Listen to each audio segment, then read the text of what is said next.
Ci deve essere, va fatta, ne abbiamo bisogno di continuare ad essere competitivi nei mercati non solo nazionali ma internazionali, per cui sono tutte quelle opere, infrastrutture che ci danno direttamente dei vantaggi, anche indirettamente, che ci danno anche dell'economia nuova sul nostro territorio, e quindi è una cosa che va sicuramente fatta, soprattutto quando diciamo, è un progetto già consolidato. Pochi giri di parole. Dopo i continui tira e molla al governo sulla questione TAV, secondo il presidente di Confindustria Veneto non ci devono essere dubbi, va fatta senza se e senza ma.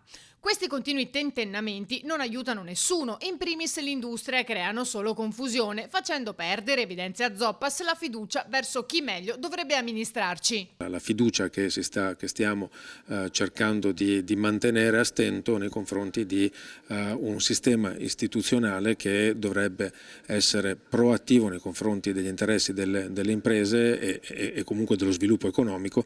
Invece questi tentennamenti, questi litigi e queste situazioni di conflitto continuo ci fanno perdere, diciamo, una fiducia verso quello che può essere uno sviluppo economico di cui abbiamo bisogno.